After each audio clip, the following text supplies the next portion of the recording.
2025 წელი უკვე ისტორიის ნაწილი გახდა, თუმცა არა ისეთი შედეგებით, როგორიც ბევრს სურდა.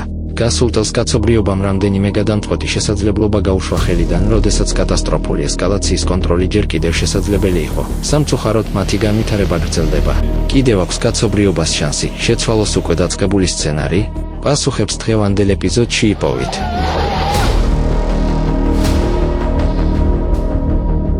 როგორც ცნობილია, მიკრო და ნანოპლასტმასები კლიმატურ პროცესებში აქტიური მონაწილეები გახდნენ, ისედაც მზარდი გამძაფრებული ბუნებრივი მოვლენების ანომალიას, ძალასა და შედეგებს აძლიერებს. ოკეანის წყლების ტბოგამტარობის შეცვლით, პლასტმასის ნაწილაკები არღვევენ ოკეანესა და ატმოსფეროს შორის სითბოს გაცვლას, რაც მსოფლიო ოკეანეს გიგანტურ ენერგიის აკუმულატორად აქცევს. დაგროვილი სითბო გარდა იქნება ატმოსფეროს პოტენციურ და კინეტიკურ ენერგიად, რომლის სიჭარბეც ტროპიკული ციკლონების, შტორმების, ანომალიური ქარების, ტორნადოების და სხვა დინამიური პროცესების ინტენსიფიკაციას უწყობს ხელს. ტროპიკული ციკლონები.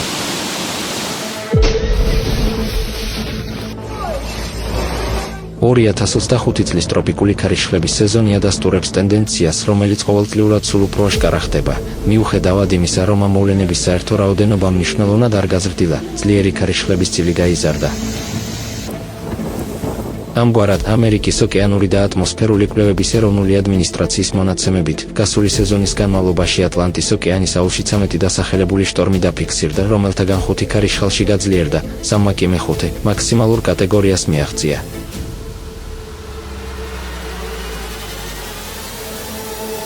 დაკვირვებების მთელ ისტორიაში ეს მხოლოდ ერთხელ დაფიქსირდა 2025 წელს. ეს საგანგაშო ნიშანია, რადგან გასული წლის სეზონმა, მიუხედავად იმისა, რომ ის ისეთი უჩვეულოდ აქტიური არ იყო, როგორც 2025 წლის სეზონში, მაინც გამოიწვია 3 ძლიერი ქარიშხალი.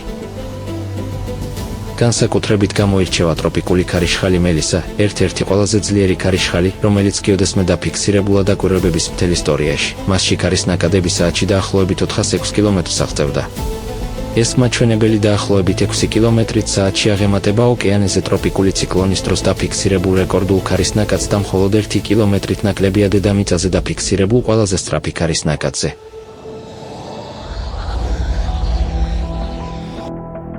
მეხუთე კატეგორიის მიღწევის შემდეგ 28 ოქტომბერს ქარიშხალი მელისა, რომლის სიჩქარე საათში თითქმის 300 კილომეტრი იყო, იამაიკის სანაპიროს დაატყდა თავს და ამ რეგიონში მეტეოროლოგიური დაკვირვებებისას 74 წლის განმავლობაში ყველაზე ძლიერ შტორმად იქცა.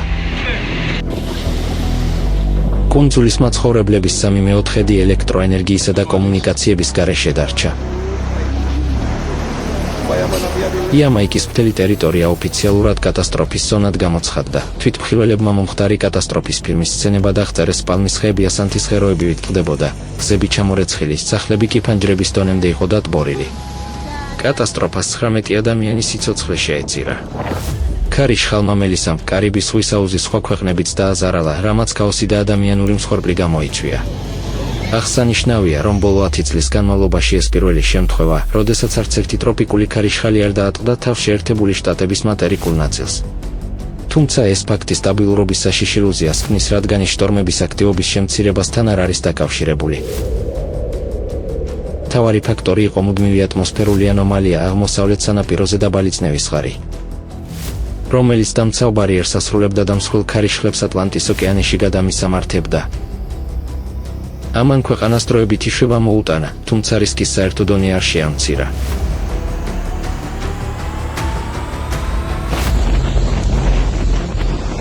დასავლეთ წყნარი ოკეანის ყველაზე ძლიერი სუპერთაიფუნი რაგასას იყო. 22 სექტემბერს მან ფილიპინებს გადაუარა. ქარის სიჩქარემ საათში 265 კილომეტრს გადააჭარბა, ნაკადები კი საათში 295 კილომეტრს აღწევდა. ტაიფუნის შედეგად წყალდიდობები და მეწყერი მოხდა. საჰაერო რეისები, ბორნების მომსახურება და თევზჭერის საქმიანობა შეჩერდა, მაგრამ ერთისათევ ზაოგემი, რომელშიც ხალხი იყო, მაინც მოექცა ტალღებისა და ძლიერი ქარის ზემოქმედების ქვეშ, რამაც 7 ადამიანის სიცოცხლე შეიწირა.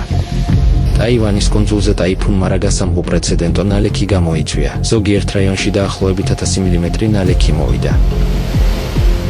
ჰუალიენის ოლქში შედეგები კატასტროფული იყო, ბუნებრივი კაშხალი გასკდა, გუანფუს ტურისტულ დასახლებაზე 60 მილიონი ტონა წყალი დაიღوارა, ხოლო ტალახით დატვირთულმა უარწოფებმა სახლები და მანქანები წაიღო, რაც ცუნამის მსგავსი იყო. სულ მცირე 17 ადამიანი დაიღუპა. წინა კლიმატურ ანგარიშებში აღნიშნეთ კატაკლიზმების კასკადური ბუნების გაძლიერება, როდესაც ბუნებრივი ძალები ერთმანეთს მიჰყვებიან და ყოველი შემდგომი დარტყმა ხშირად უფრო ძლიერია, ვიდრე წინა.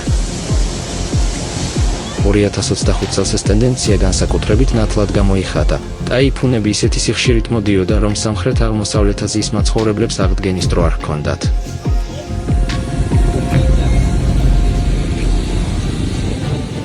ამგვარად სასიკვდილო სუპერტაიფუნი რაგასას დარტყმიდან სულ რაღაც რამდენიმე დღეში 26 სექტემბერს ტროპიკულმა შტორმმა ბუალოიმ ფილიპინებს დაატყდა თავს. 2 დღის შემდეგ სამხრეთ ჩინეთის ზღვაში გაძლიერების და ტაიფუნად გადაქცევის შემდეგ ბუალოიმ ვიეტნამს დაატყდა თავს.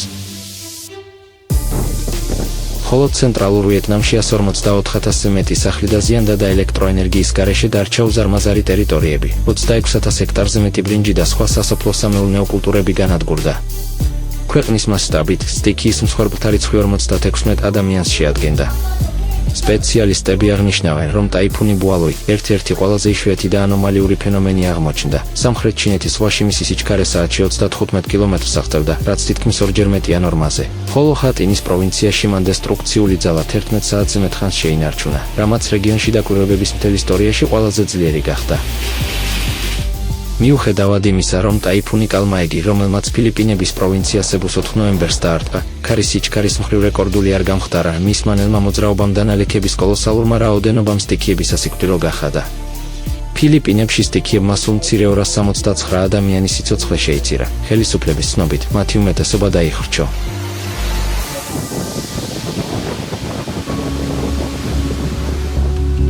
დიდი ხნის განმავლობაში ტროპიკულ ციკლონებს ჰქონდათ მკაფიოდ განსაზღვრული ფორმირების ზონა ტროპიკების თბილი წყლები განედის 5 გრადუსზე ზემოთ, სადაც მათი გენეზის პირობებია დადგენილი. თუმცა 2025 წელს ჩვენ ვხედავთ საგანგაშო ტენდენციას, ეს ზონა შესამჩნევად ფართოვდება. ახლად წარმოქმნილ პოტენციურად საშიშ რაიონებში მცხოვრები ადამიანებისთვის ეს სერიოზული პრობლემაა. იქ ინფრასტრუქტურა და გამაფრთხილებელი სისტემები არ არის გათვლილი ტროპიკული ციკლონების სიმძლავრეზე, ამიტომ მაცხოვრებლები ბუნებრივი სტიქიის წინაშე დგანან, რომლისთვისაც ისინი მოუმზადებლები არიან როგორც მორალურად, ასევე ტექნიკურად. შედეგად, ტროპიკული ციკლონების ფორმირების ზონის გაფართოება გასული წლის ერთ-ერთ ყველაზე საშიშ და არასაკმარისად შეფასებულ კლიმატურ სიგნალად იქცევა.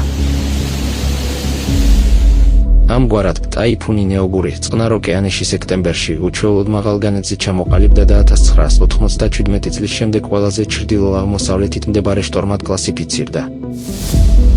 ციკლონი დითვა, რომელიც ნოემბერში შრი-ლანკას დაატყდა თავს, ქვეყნის ისტორიაში ერთ-ერთ ყველაზე დამანგრეველ შტორმად იქცა. დაზარავდა 1 მილიონზე მეტი ადამიანი, დაზიანდა დაახლოებით 15,000 სახლი, ხოლო დაღუპულთა რიცხვმა 460 ადამიანს გადააჭარბა. ვინაიდან ციკლონები ამ რეგიონში უკიდურესად იშვიათად წარმოიქმნება, ასეთი მძიმე შედეგები, პირველ რიგში არა ქარიშხლის სიძლიერით, არამედ ასეთი სცენარისთვის მოუმზადებლობით იყო გამოწვეული. კიდევ უფრო იშვიათი ფენომენი იყო სენიარი, რომელიც 135 წლის განმავლობაში პირველად ჩამოყალიბდა მალაკას სრუტეში, ეკვატორიდან 5 გრადუსზე ნაკლებ მანძილზე, სადაც ციკლონები ჩვეულებრივ არ ხდება დედამიწის ბრუნვის სუსტი გავლენის გამო, რაც არ აძლევს ქარიშხალ სამოძრავების საშუალებას. სცენარი ასევე გახდა ისტორიაში პირველი ციკლონი, რომელიც მალაიზიის ნახევარკუნძულის დასავლეთ სანაპიროს დაატყდა თავს და მხოლოდ მესამე ქარიშხალი, რომელმაც ქვეყნის ტერიტორია დააზიანა. მან კატასტროფული წყალდიდობა გამოიწვია ინდონეზიასა და მალაიზიაში. მხოლოდ სუმატრას კუნძულზე 900-ზე მეტი ადამიანი დაიღუპა და 2,500-ზე მეტი დაშავდა.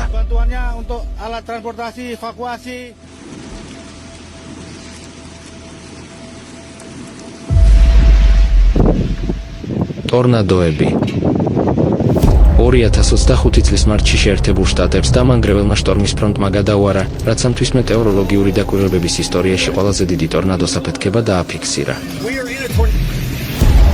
სულ 3 დღის განმავლობაში დაფიქსირდა მინიმუმ 100 ტორნადო, რომლებმაც მთელი ტერიტორიები ნანგრევებად აქცია. ეს შტორმი ბოლო წლებში შეერთებულ შტატებში ერთ-ერთი ყველაზე დამანგრეველი გახდა და 42 ადამიანის სიცოცხლე შეიწირა. ზოგიერთი ცალკეული ტორნადო განსაკუთრებული ინტენსივობით გამოირჩეოდა. 20 ივნისს ამერიკის შეერთებული შტატების ჩრდილოეთ დაკოტას შტატში, ქალაქ ენდერლინთან ახლოს, 21 საუკუნის ერთ-ერთი ყველაზე ძლიერი ტორნადო დაფიქსირდა. მორელმა ოფიციალური რეიტინგი 5 მიიღო, გაძლიერებული ფუჯიტას სკალის უმაღლესი კატეგორია. ქარის სიჩქარემ საათში 338 კილომეტრს გადააჭარბა. ეს იყო ასეთი სიძლიერის პირველი ტორნადო ქვეყანაში ბოლო 12 წლის განმავლობაში. ტორნადომ სრულად დატვირთული მარცვლეულის ვაგონები გადააბრუნა, ხოლო ერთი ცარიელი ცისტერნა თითქმის 150 მეტრის სიმაღლეზე გადააგდო. ზოგიერთი ხეფესვები ანად იყო ამოგლეჯილი, ხოლო სხვები ქერქის გარეშე დარჩენილი ტანის ძირები დარჩა. ადგილობრივი ფერმა მთლიანად განადგურდა, შენობები კი საძირკვლიდან ჩამოინგრა. სტიქიამ 3 ადამიანის სიცოცხლე შეიწირა. 1,5 კილომეტრზე მეტი სიგანის დამანგრეველმა მორევმა დედამიწის ზედაპირზე გიგანტური ნაციბური დატოვა, რომელიც კოსმოსიდანაც კი ჩანს. 7 ნოემბერს ბრაზილიის შტატ პარანას თავს დაესხა F4 კატეგორიის ტორნადო, რომლის ქარის სიჩქარე საათში 300 კილომეტრს აღწევდა. ეს მორევი ქვეყნის თანამედროვე ისტორიაში ყველაზე ტრაგიკული გახდა. მან რიო ბონიტო დუ იგუასუს მუნიციპალიტეტის 90% გაანადგურა. სულ რამდენიმე წუთში ქალაქი საბრძოლო ზონის მსგავსი გახდა. უბნები ნანგრევებად იყო ქცეული, მანქანები კი ბავშვების სათამაშოებივით მიმოფანტული იყო. 6 ადამიანი დაიღუპა, 750 მცხოვრები დაშავდა, 30 კი მძიმედ დაშავდა. ნოემბრის შუა რიცხვებში მომხდარი შტორმის კლაუდიას დროს სამხრეთ პორტუგალიის ცნობილ ტურისტულ ქალაქ ალბუფეირაში მეორე კატეგორიის ტორნადო დაფიქსირდა. ის დილით საუზმის დროს სასტუმროს რესტორანს დაეცა, სადაც რამდენიმე ათეული სტუმარი იმყოფებოდა. 28 ადამიანი დაშავდა, მათ შორის 6 ბავშვი 2 თვიდან 7 წლამდე. 4 მძიმე დაზიანებებით საავადმყოფოებში გადაიყვანეს. მორევმა ასევე გადაუარა ბანაკს, სადაც ერთი ქალი დაიღუპა. ნიშნულოვანი ახასგასმით აღინიშნავს, რომ პორტუგალიაში მეორე კატეგორიის ტორნადოებიც კი უკიდურესად იშვიათია. ბოლო 30 წლის განმავლობაში ევროპის საშიში ამინდის მონაცემთა ბაზის თანახმად. ქვეყანაში ასეთი მხოლოდ 4 შემთხვევა დაფიქსირდა და მათგან 3 2025 წელს მოხდა. ამავდროულად პორტუგალია გამონაკლისი არ არის. მთელ ევროპაში ტორნადოების რაოდენობის საგანგაშო ექსპონენციალური ზრდა შეინიშნება.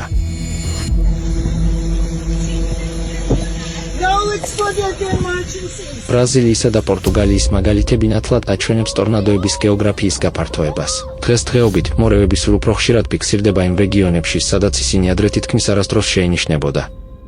29 აგვისტოს ისლანდიაში რეიკიანის ნახევარკუნძულზე ერთდროულად 3 ტორნადო დაფიქსირდა მოვლენა უჩვეულო ამ ადგილებისთვის. 1980 წლიდან რეგიონში მხოლოდ 13 ასეთი ფენომენი დაფიქსირდა. 3 აგვისტოს რუსეთის ებრაული ავტონომიური ოლქის ტერიტორიას მეორე კატეგორიის ტორნადომ გადაუარა. ეს ამ ადგილებისთვის არაჩვეულებრივად ძლიერი ფენომენი იყო. რეგიონის მთელი ისტორიის განმავლობაში აქ მხოლოდ რამდენიმე მორევია დაფიქსირებული და მხოლოდ ბოლო წლებში კლიმატის ცვლილების გაძლიერების გამო. კოლუმბიაში ტორნადოები უკიდურესად იშვიათია. ამ მომენტამდე ქვეყნის მთელ ისტორიაში მხოლოდ ერთი შემთხვევა იყო დაფიქსირებული 2001 წელს. მაგრამ გასული წლის 14 სექტემბერს სტიქიამ კვლავ დაარტყა. მაგდალენას დეპარტამენტის ქალაქ სან-ანხელში ტორნადომ გაანადგურა ხარების ბრძოლის არენა და მის გარშემო არსებული შენობები.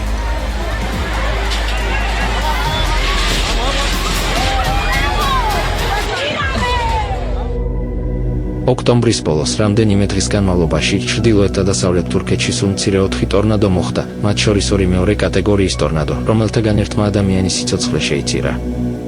ოფიციალური სტატისტიკის თანახმად ქვეყანაში ყოველწლიურად არაუმეტეს 2 ტორნადო ფიქსირდება, ძირითადად პირველი კატეგორიის. ამიტომ ასეთი აფეთქება უკიდურესად ანომალიური გახდა. ტორნადოების გეოგრაფიის გაფართოების გამო მორევები სულ უფრო ხშირად ახდავს მჭიდროდ დასახლებულ ქალაქებს, რომლებიც მომზადებლები არიან ასეთი საფრთხისთვის, რაც მნიშვნელოვნად ზრდის ნგრევას და მსხვერპლთა რაოდენობას. მაისის შუა რიცხვებში ძლიერი შტორმების სისტემამ შეერთებული შტატების ცენტრალურ და აღმოსავლეთ შტატებს გადაუარა, რამაც რამდენიმე ათეული ტორნადო გამოიწვია. მისურის შტატში F3 კატეგორიის დამანგრეველმა ტორნადომ დაარტყა სენტ-ლუისის დიდ ქალაქს. მორევმა, რომლის ქარის სიჩქარე საათში 240 კილომეტრს აღემატებოდა და სიგანი 1,5 კილომეტრს შეადგენდა, ქალაქის უბნები გაიარა და ყველაფერი გაანადგურა. 5000-ზე მეტი შენობა დაზიანდა. მერმა ეს შტორმი ქალაქის ისტორიაში ერთ-ერთ ყველაზე დამანგრეველად შეაფასა. 5 ადამიანი დაიღუპა და კიდევ 38 დაშავდა. ერთ პირველი კატეგორიის ტორნადომ, რომლის ქარი სიჩქარე საათში 180 კილომეტრს აღწევდა, ასევე დაარტყა მერილენდის შტატის ეკონომიკურ ცენტრს, ბალტიმორის მთავარ საპორტო ქალაქს. მორევმა გაიარა მჭიდროდ დასახლებულ რაიონებში და დატოვა დაახლოებით 9,5 კილომეტრის სიგრძის ნგრევის კვალი. 2025 წელს უპრეცედენტო კლიმატური მოვლენები და რეკორდული ანომალიები გამოვლინდა. ჩნდება უნებლიე კითხვა: შეეძლო კაცობრიობას მოვლენების ასეთი განვითარების თავიდან აცილება? შეეძლო. ალატრასს მეცნიერებმა შემოგვთავაზეს ტექნოლოგიური გადაწყვეტა ატმოსფერული წყლის გენერატორები. მათი ფართოდ გამოყენება შესაძლებელს გახდიდა მსოფლიო ოკეანის მიკრო და ნანოპლასტიკებით დაბინძურების შემცირებას, წყლის ციკლისა და პლანეტის თერმული ბალანსის აღდგენას და საბოლოოდ კლიმატური სიტუაციის სტაბილიზაციას. დარწმუნებული ვარ, ბევრ თქვენგანს ახსოვს ატმოსფერული წყლის გენერატორის ტექნოლოგია, რომელიც ჰაერის დამაბინძურებლების, მათ შორის პლასტმასის განგაწმენდას გვპირდებოდა. ეს იყო ინოვაციური იმედი ტექნოლოგია, რომლის გლობალურად დანერგვის შემთხვევაში მილიარდობით ადამიანის ჯანმრთელობისა და სიცოცხლის შენარჩუნება და პლანეტის გაწმენდა შეიძლებოდა, მაგრამ ჩვენ ეს შანსი ხელიდან გავუშვით. ასეთ საკითხებში დრო გადამწყვეტ როლს თამაშობს. მნიშვნელოვანია გვესმოდეს, რომ HGW's ოკეანის წყლების გაწმენდის საშუალებად გამოყენების იდეა ალატრას მეცნიერებმა 20 წელზე მეტი ხნის წინ წამოაყენეს იმ დროს, როდესაც ატმოსფეროში მიკროპლასტმასის კონცენტრაცია უკიდურესად დაბალი რჩებოდა. იმ დროს ასეთი ტექნოლოგიების დანერგვას შეეძლო ნამდვილად მოეტანა ხელშესახები გარემოს დაცვითი სარგებელი ადამიანის ჯანმრთელობისთვის სერიოზული რისკის გარეშე. მაშინ HGW ტექნოლოგია შეიძლებოდა სიცოცხლის გადარჩენის საშუალება ყოფილიყო, მაგრამ დღეს, ატმოსფეროში ნანოპლასტმასის მაღალი დონის გათვალისწინებით, ის საფრთხეს წარმოადგენს. დღეს HGW-ს ფართომასშტაბიანმა გამოყენებამ ასევე შეიძლება გამოიწვიოს ატმოსფეროში მიკროპლასტმასის კონცენტრაციის მნიშვნელოვანი ზრდა. ეს ქმნის ჰაერში ნანოპლასტმასის კონცენტრაციის გაზრდის რისკს, რაც საფრთხეს უქმნის ადამიანის ჯანმრთელობასა და სიცოცხლეს. ნანოპლასტმასის შესუნთქვა ხელს უწყობს მათ დაგროვებას ორგანიზმში, მათ შორის ტვინში. და ეს კრიტიკული მომენტია. ანომალიური ტემპერატურა. 2025 წელს ინდოეთში 124 წლის განმავლობაში ყველაზე თბილი ზამთარი დაფიქსირდა, ხოლო ანომალიურად ადრეული სიცხის ტალღები უკვე თებერვალში დაფიქსირდა. განსაკუთრებული ყურადღება მინიმალური ტემპერატურის მატებაზე გამახვილდა. 15 მარტს ოდიშასა და ჯარხანდის შტატებში წლის პირველი თბილი ღამე დაფიქსირდა. თუმცა გასული წელი ინდოეთში მხოლოდ სიცხის რეკორდებით არ აღინიშნა ცივი ტალღები ჩვეულებრივზე ადრე დაიწყო და მნიშვნელოვანი ტერიტორია მოიცვა. ივნისში ჩრდილოეთ ამერიკას ძლიერი სიცხის ტალღა დაატყდა თავს, რომელმაც შეერთებულ შტატებსა და კანადაში 255 მილიონზე მეტი ადამიანი დააზარალა. მხოლოდ ერთ კვირაში შეერთებულ შტატებში რეკორდულად მაღალი დღიური ტემპერატურის 300-ზე მეტი შემთხვევა დაფიქსირდა, მათ შორის დაკვირვებების მთელი ისტორიის აბსოლუტური მაქსიმუმები. განსაკუთრებით მნიშვნელოვანია, რომ რეკორდების უმეტესობა მინიმალური დღიური, ანუ ღამის ტემპერატურისთვის იყო დამყარებული. სამწუხაროდ ეს უკიდურესად საშიში ტენდენცია უკვე შეინიშნება მთელ მსოფლიოში. დამთრქმელი და ანომალიურად თბილი ღამეები დღის სიცხის შემდეგ ორგანიზმს დასვენების საშუალებას ართმევს, რაც იწვევს სითბურ სტრესს, დეჰიდრატაციას და გულსისხლს ძარღვთა სისტემის დატვირთვას. 2025 წლის აპრილიდან სექტემბრამდე ევროპა ექსტრემალური სიცხის ტალღების სერია მოიცვა, რამაც დაახლოებით 16,500 ადამიანის სიცოცხლე შეიწირა. კონტინენტის ჩრდილოეთით ტემპერატურამ უპრეცედენტო ნიშნულებს მიაღწია. ნორვეგიაში 30 გრადუს ცელსიუსზე მეტი ტემპერატურა თითქმის 2 კვირის განმავლობაში შენარჩუნდა, ხოლო ფინეთში ტემპერატურამ 26 დღის განმავლობაში 25 გრადუს გადააჭარბა. ადგილობრივი საავადმყოფოები გადატვირთული იყო და ხალხი იმდენად მძიმედ დაზარალდა ხანგრძლივი სიცხისგან, რომ ქვეყნის ჩრდილოეთში სიცხისგან თავშესაფრად ყინულის მოედანიც კი გაიხსნა. ქალაქებში ჩრდილოეთის ირმები შენიშნეს გარეული ცხოველები წყალსა და თავშესაფარს ეძებდნენ. სამხრეთ ევროპაში ადამიანებმა 40 გრადუს ცელსიუსზე მეტ სიცხეს გაუძლეს და რიგ ქვეყნებში ივნისის ახალი ეროვნული რეკორდები დაფიქსირდა. იტალიაში დღის ყველაზე ცხელ საათებში ღია ცის ქვეშ მუშაობა იკრძალა, ხოლო საბერძნეთში ძირითადი ტურისტული ატრაქციონები დროებით დაიხურა. სიცხემვალა და მრავალი ხანძარი გამოიწვია ათობით ევროპულ ქვეყანაში.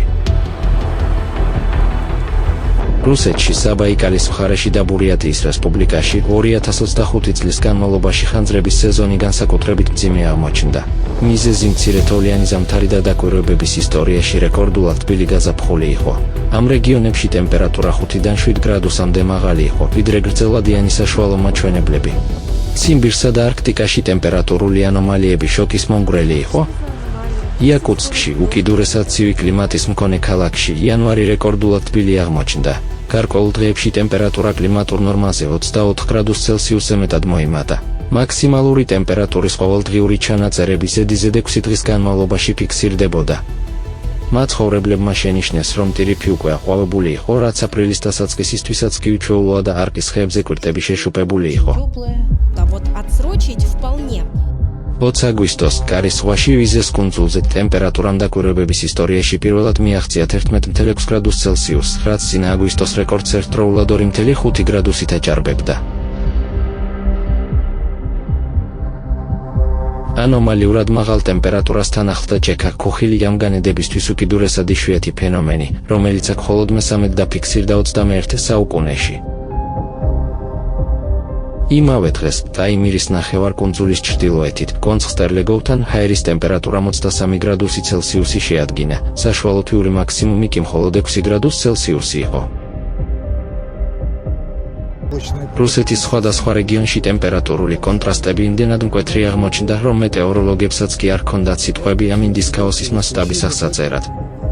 ამგვარად, თებერვალში სვერდლოვსკის ოლქის ქალაქ ივდელში ღამის ყინვა -26 გრადუსი ცელსიუსით სულ რაღაც რამდენიმე საათში დღის დადებით ტემპერატურა შეიცვალა. 12 საათის განმავლობაში 28 გრადუსზე მეტი სხვაობა მაცხოვრებლებისთვის სერიოზულ გამოცდად იქცა. ამავდროულად, ქვეყნის სამხრეთში პირიქით ანომალიურად ცივი ამინდი დაიწყო, რომელსაც ძლიერი თოვლი მოჰყვა. ყაბარდო-ბალყარეთის რესპუბლიკაში თებერვლის ბოლო რეგიონში მეტეოროლოგიური დაკვირვებების მთელი ისტორიის განმავლობაში ყველაზე ცივი აღმოჩნდა. კრასნოდარში, ნოვოროსიისკში, ასევე ყუბანის სხვა ქალაქებსა და რაიონებში წყლის ობიექტები გაიყინა და მაცეტოროსები წარმოიქმნა.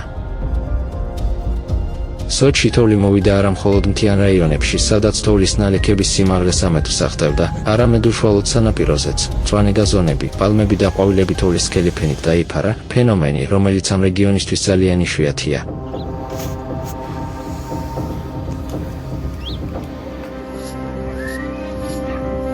უამინდობა მეზობელ საქართველოშიც მიაღწია.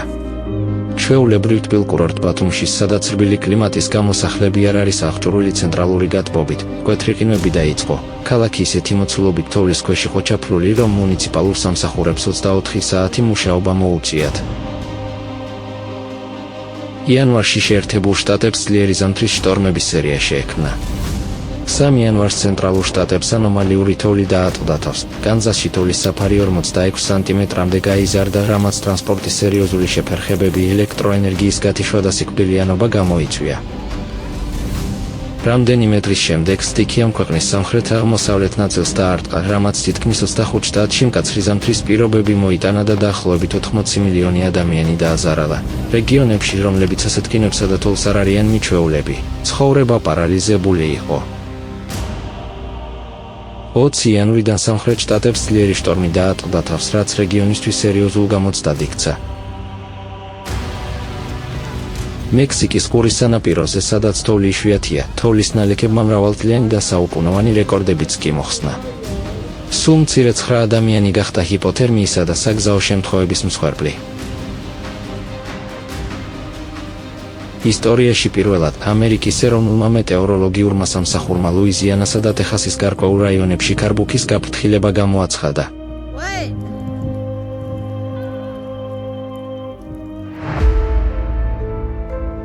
თებერვლის დასაწყისში იაპონიაში ყველაზე ძლიერი თოვლი მოვიდა. ზოგიერთ ადგილას 48 საათში 129 სანტიმეტრამდე თოვლი მოვიდა, ხოლო ჰოკაიდოს პრეფექტურის ქალაქ ობიჰიროში 20 სანტიმეტრი მხოლოდ 12 საათში მოვიდა. ეს რეკორდული მაჩვენებელი გახდა ქვეყანაში მეტეოროლოგიური დაკვირვებების დაწყებიდან. ზოგიერთ რაიონში თოვლის ნალექმა 14-ს მიაღწია, რამაც გზების გადაკეტვა გამოიწვია და სახლების სახურავები ჩამონგრევის საფრთხის წინაშე დააყენა. 5 აპრილიდან არქტიკულმა სიცივემ მოიცვა ცენტრალური და აღმოსავლეთ ევროპა, ბალკანეთი, ხმელთაშუა ზღვა და თურქეთი. თბილი მარტის შემდეგ მკვეთრმა სიცივემ და თოვლმაყინვა, ქარბუქი და ძლიერი ქარი გამოიწვია, რამაც თითქმის მთელი ხეხილის მოსავალი გაანადგურა. ბელორუსიაში 270-ზე მეტი დასახლება ელექტროენერგიის გარეშე დარჩა. პოლონეთში მკვეთრ სიცივესთან ახლდა თოვლი, ყინულიანი წვიმა და ძლიერი ქარი. კარპატებში, უკრაინაში, ტემპერატურა -18 გრადუს ცელსიუსამდე დაეცა, ბულგარეთში თოვლის საფარმა 40 სანტიმეტრს მიაღწია, ხოლო თურქეთში ტემპერატურა ნორმაზე 4-დან 10 გრადუს ცელსიუსამდე დაბალი იყო. აპრილის სიცივემ სამხრეთ კორეაზეც იმოქმედა. ერთ დღეში სეულში ტემპერატურა თითქმის +25 გრადუსი ცელსიუსიდან +1.1 გრადუს ცელსიუსამდე დაეცა. განსაკუთრებით შთამბეჭდავი იყო აპრილის ბოლოს თოვლის მოსვა 18 წლის დაკვირვების შემდეგ. ჩრდილოეთ საუდის არაბეთში დეკემბრის შუა რიცხვებში ძლიერი თოვლი მოვიდა, რასაც თან ახლდა ქარი და სქელი ნისლი. თოვლმა დაფარა არა მხოლოდ მთის მწვერვალები, არამედ მიმდებარე უდაბნოს პლატოებიც.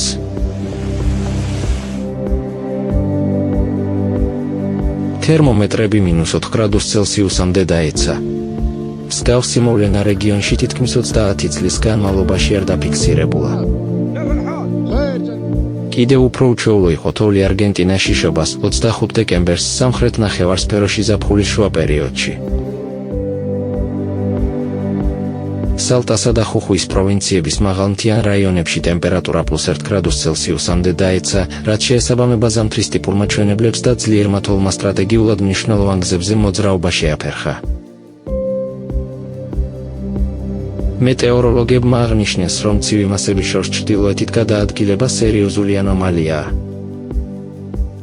ამავდროულად, ბრაზილიის სამხრეთ-აღმოსავლეთით ანომალიური სიცხე იყო. ტემპერატურამ +27.2 გრადუს ცელსიუსს მიაღწია. სან-პაულოში 4 დღეში დეკემბრის ყველაზე მაღალი ტემპერატურის რეკორდი სამჯერ იქნა მოხსნილი.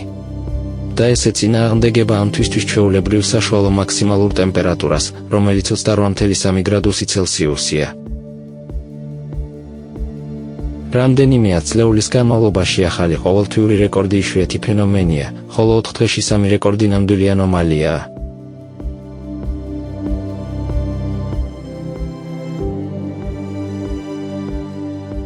სეისმური აქტივობა 2025 წელს მთელ მსოფლიოში სეისმური და ვულკანური აქტივობის ტალღა დაფიქსირდა. და ჩვენ არ საუბრობთ მოვლენების რაოდენობის უბრალოდ ზრდაზე, არამედ საერთო სურათის ხმაცვლილებაზე. შეხედეთ 3 და მეტი მაგნიტუდის მიწისძვრების გრაფიკს, ის აჩვენებს არა თანდათანობით ზრდას, არამედ აშკარა ნახტომს. ბოლო დრომდე 5 მაგნიტუდის მიწისძვრები, რომ აღარაფერი ვთქვათ უფრო ძლიერებზე, გლობალურ სიახლეებს წარმოადგენდა. მათ აშუქებდნენ მედია, განიხილავდნენ ექსპერტები და აქტიურად გამათობდნენ საზოგადოებაში. თუმცა, დღეს რეალობა შეიცვალა 5 მაგნიტუდის სეისმური მოვლენები იმდენად ხშირად ხდება, რომ ისინი თითქმის აღარ იპყრობენ ყურადღებას და, სამწუხაროდ, 6 და 7 მაგნიტუდის მიწისძვრებიც კი სულ უფრო ხშირად აღიქმება როგორც ჩვეულებრივი მოვლენა. თუმცა, ნორმალურობის ეს განცდასაშიში ილუზიას წარმოადგენს.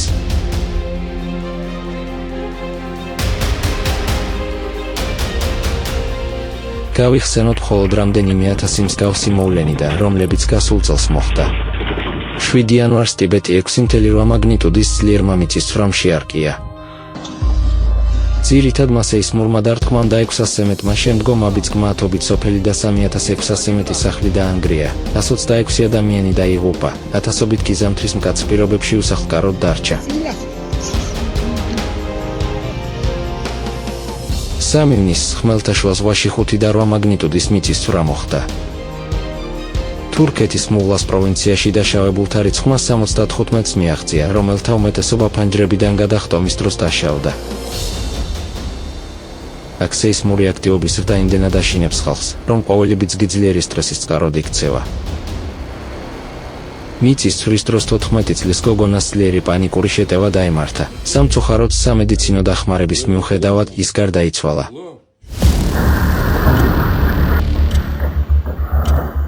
აგვისტოსა და ოქტომბერში ვალიკესირის პროვინციაში 6 მაგნიტუდაზე მეტეორი მიწისძვრა მოხდა. როგორც სეისმოლოგები აღნიშნავენ, 3 თვის განმავლობაში რეგიონისთვის ანომალიურად მაღალი სეისმური აქტივობა დაფიქსირდა დაახლოებით 12,000 სეისმური მოვლენა. 31 აგვისტოს ავღანეთის აღმოსავლეთ პროვინციებში 6 მაგნიტუდის ძლიერი სეისმური ბიძგი მოხდა. 2200-ზე მეტი ადამიანი დაიღუპა და 3300-ზე მეტი დაშავდა. ძლიერმა და არაღრმა შემდგომმა ბიძგებმა, რომელთაგან 3 მაგნიტუდა 5-ზე მეტი იყო, მიწასთან გასწორა სახლები, რომლებიც მთავარი მიწისძვრის შედეგად მხოლოდ ნაწილობრივ იყო დაზიანებული. ბევრი სოფელი ნანგრევებად იქცა. ზოგიერთი ყველაზე განადგურებული ტერიტორია მიუწვდომელი იყო. ადგილობრივი მაცხოვრებლები ხელით ასუფთავებდნენ ნანგრევებს თიხისაგურისა და ქვის სახლებიდან, რათა გადაერჩინათ საყვარელი ადამიანები. გასულ წელს ფილიპინების არქიპელაგი ძლიერი მიწისძვრების სერიამ შეარყია. 30 სექტემბერს საღამოს ბოგოს სანაპირო ქალაქთან ახლოს 6,9 მაგნიტუდის მიწისძვრა დაფიქსირდა. ის ფილიპინების ცენტრალურ რეგიონში ბოლო 10 წლის განმავლობაში ერთ-ერთი ყველაზე ძლიერი გახდა. მხოლოდ 5 კილომეტრის სახიფათოდ მცირე სიღრმემ მასიური ნგრევა და სულ მცირე 79 ადამიანის სიკვდილი გამოიწვია. ქვეყნის სამხრეთით 10 ოქტომბერს კიდევ 2 ძლიერი სეისმური მოვლენა მოხდა. პირველი 7,4 მაგნიტუდის წყნარ ოკეანეში დაფიქსირდა. ბიძგები მინდანაოს კუნძულის ათობით დასახლებაში იგრძნობოდა. ქუჩებში მანქანები ძლიერად ირხეოდა და მოსახლეობა პანიკაში ტოვებდა სახლებს. დაახლოებით 10 საათის შემდეგ მეორე ბიძგი 6,8 მაგნიტუდის მოჰყვა. ამან გაამწვავა შედეგები და გამოიწვია ახალი ნგრევა უკვე დაზარალებულ რაიონებში. სტიქიის შედეგად 8 ადამიანი დაიღუპა და ასობით დაშავდა. დრეიკის უღელტეხილის რაიონში ასევე გაიზარდა სეისმური აქტივობა. 2025-დან 6 თვის განმავლობაში 7 მაგნიტუდაზე მეტი სიმძლავრის 3 მიწისძვრა მოხდა, მაშინ როდესაც რეგიონში დაკვირვებების მთელი ისტორიის განმავლობაში მხოლოდ 4 იყო დაფიქსირებული. –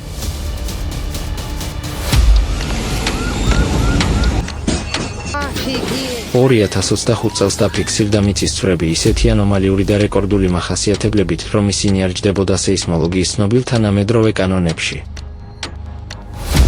7,7 მაგნიტუდის ყველაზე ძლიერი მიწისძვრა მოხდა 28 მარტს ცენტრალურ მიანმარში. ჰიპოცენტრი 10 კილომეტრის სიღრმეზე მდებარეობდა. ასეთი სეისმური მოვლენები უკიდურესად იშვიათია და ითვლება ერთ-ერთ ყველაზე დამანგრეველ მოვლენად. მათი აღწერა შესაძლებელია როგორც ზებგერითი მოძრაობის სეისმური ეკვივალენტი. მიანმარში დედამიწის ქერქის ნაპრალის სამხრეთისკენ გავრცელდა წამში 5 კილომეტრზე მეტი სიჩქარით. ამან კატასტროფული დანაკარგები გამოიწვია. ქვეყანაში ათასობით სახლი, ტაძარი, მეჩეთი და საუკუნოვანი ისტორიული ძეგლი ჩამოინგრა. სატელეფონო კომუნიკაცია მთლიანად შეწყდა და ელექტროენერგია გაითიშა. მეწყერმა, დაანგრეულმა ხიდებმა და გზებმა გარკვეული ტერიტორიები გარესამყაროს განმოწყვიტა. 3800-ზე მეტი ადამიანი დაიღუპა. ტაილანდის დედაქალაქ ბანგკოკში, რომელიც ეპიცენტრიდან 1000 კილომეტრზე მეტ მანძილზე მდებარეობს, შენობები ძლიერად ირყეოდა და ათასობით მათგანში ბზარები გაჩნდა. ქალაქში მშენებარე 30 სართულიანი ცათამბჯენი ჩამოინგრა, რის შედეგადაც სულ მცირე 22 ადამიანი დაიღუპა. რუსეთში, კამჩატკის ნახევარკუნძულთან ახლოს 20 ივლისს 7,6 მაგნიტუდის ძლიერი მიწისძვრა მოხდა. სპეციალისტებმა ათასობით შემდგომი ბიძგი, რომელთა სიმძლავრეც 6 მაგნიტუდაზე მეტს აღწევდა, დასუსტებულ შემდგომ ბიძგებად ჩათვალეს.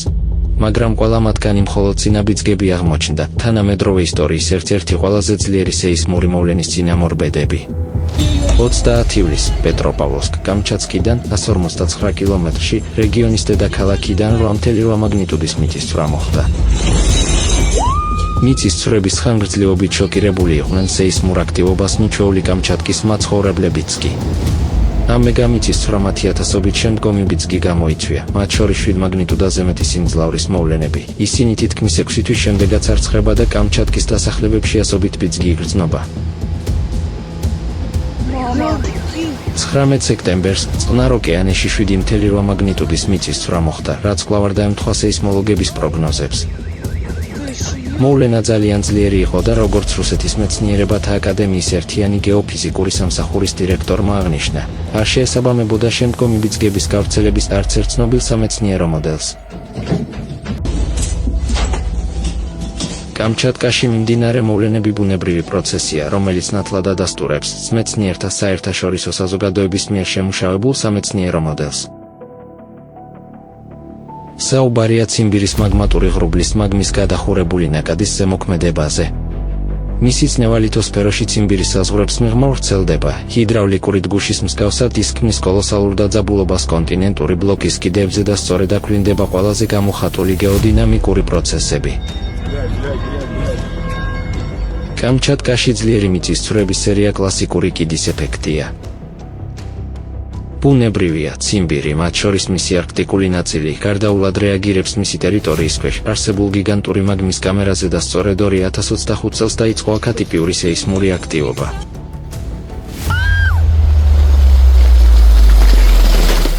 28 თებერვალს ლაპტევების ზღვაში დაფიქსირდა 5.3 მაგნიტუდის მიწისძვრა. ჩრდილო-აღმოსავლეთის ოკეანეში, როაინის, ფრანციოსების მიწის არქიპელაგის ჩრდილოეთით, დაფიქსირდა 5.3 მაგნიტუდის მიწისძვრა, რაც ამ ტერიტორიისთვის უკიდურესად მაღალი მაჩვენებელია. ინსტრუმენტული დაკვირვების მთელი პერიოდის განმავლობაში აქ მხოლოდ 2.5 მაგნიტუდის სეისმური მოვლენა დაფიქსირდა. 20 დღის შემდეგ ჩრდილოეთი იაკუტიაში 5.1 მაგნიტუდის მიწისძვრა მოხდა. განსაკუთრებული ყურადღება უნდა მიექცეს 5.1 მაგნიტუდის მიწისძვრას, რომელიც 2 მარტს, არქტიკული ცრის მიღმა, კრასნოიარსკის მხარეში, ნორილსკიდან 650 კილომეტრის დაშორებით მოხდა. ეს ძლიერი მიწისძვრა, რომელიც ტაიმირის სეისმურად მშვიდი რეგიონისთვის უკიდურესად უჩვეულო იყო, 1900 წლის შემდეგ აქ დაფიქსირებული პირველი მოვლენა აღმოჩნდა. ეს მაგალითებიც კი საკმარისია იმის გასაგებად, რომ ციმბირის მაგმატური პლუმი რეალურ საფრთხეს უქმნის მთელ კაცობრიობას და მის მაგარღვევამ შეიძლება პლანეტარული მასშტაბის კატასტროფა გამოიწვიოს, თუმცა, ამ ერთი შეხედვით. გადაუჭრელ პრობლემას მარტივი და ლოგიკური გადაწყვეტა ჰქონდა კონტროლირებადი დეგაზაცია. ანუ პლუმის მაგმატურ სისტემაში წნევის მიზანმიმართული შემცირება ჭარბი გაზებისა და ლავის გადამისამართებით. ალატრას მეცნიერების მიერ შემოთავაზებული ასეთი მიდგომა შეძლებდა ციმბირის პლუმის პოტენციური ამოფრქვევის თავიდან აცილებას და ამავდროულად გლობალური კლიმატური სიტუაციის სტაბილიზაციას. მნიშვნელოვნად შეამცირებდა პლანეტის საერთო დათბობას და მაგმის შიდაწნევას დედამიწის კერქზე. მაგრამ სიტუაცია, რომლის წინაშეც ახლა ვდგავართ, კრისტალურად ნათელია. დრო, როდესაც შეგვეძლო და უნდა დაგვეწყო მზადება ციმბირის პლუმის დაგეგმილი კონტროლირებადი დეგაზაციისთვის შეუქცევადად დაიკარგა. რბილად რომ ვთქვათ, ეს მოქმედების გზა აღარ არის ხელმისაწვდომი არც ერთი ჩვენგანისთვის. აგიხსნით. 2025 წელს დედამიწა სეისმური აქტივობის ახალ ფაზაში შევიდა. თქვენ თვითონ აკვირდებით ამას. პლუმის გავლენის შედეგად ერთ კვირაში 2 ძლიერი მიწისძვრა მოხდა, რომელთა სიმძლავრე 7 მაგნიტუდას აღემატებოდა. ჯერ 7 მაგნიტუდის მიწისძვრა მოხდა ალასკად იუკონის საზღვარზე, ხოლო სულ რაღაც 2 დღის შემდეგ იაპონიის სანაპიროსთან 7.6 მაგნიტუდის მიწისძვრა. ეს დამთხოვა არ არის. ეს არის ღრმა პროცესების ნიშნები, რომლებიც გამოწვეულია ციმბირის პლუმის დედამიწის ქერქზე წნევით. 2025 წელმა გეოდინამიკური ჩანაწერებისა და ანომალიების მთელი სერიით გაგვაოცა.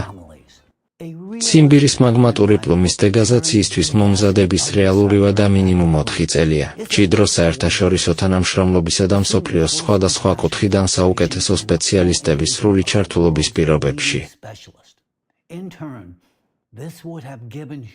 თავის მხრივ ეს კაცობრიობას ძვირფასო საფრთხეების პერიოდს მისცემდა, შესაძლებლობას, ყურადღება გაემახვილებინა სხვა მზარდი საფრთხეების მოგვარებაზე, მუდმივი შიშის გარეშე, რომ ნებისმიერ მომენტში ციმბირის პლუმმა შეიძლება პლანეტაზე სიცოცხლე გაანადგუროს. დიახ, 1 წლის წინაც კი დეგაზაციის მოსამზადებელი ფაზა უზარმაზარ რისკებს მოიცავდა, მაგრამ ახლა ის სრულიად უშედეგო გახდა. 4 წლის შემდეგ ნებისმიერმა ჩარევამ შეიძლება გამოიწვიოს ერთჯერადი ასაფეთქებელი რღვევა, რაც გამოიწვევს ფლუმის მყისიერ და არაჩვეულებრივად ძლიერ აფეთქებას. ეს ზედმეტად გაბერილი ბუშტის ნემსით გახვრეტას ჰგავს, ახლა დაკარგული დროის გამო. დაგეგმილმა დეგაზაციამ შეიძლება გამოიწვიოს სწორედ ის კატასტროფა, რომლის თავიდანაცილებასაც ვცდილობთ.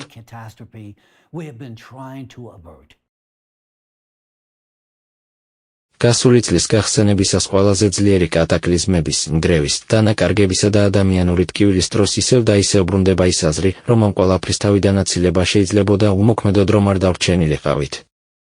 დრო შეუქცევადად დაიკარგა.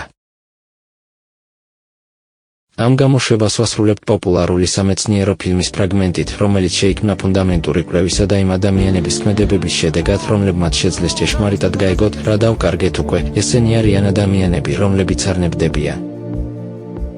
ისინი აგრძელებენ ბრძოლას სიმკიფე, მაგრამ მაინც რეალური შანსისთვის, რომელიც მთელი კაცობრიობისთვის დარჩა.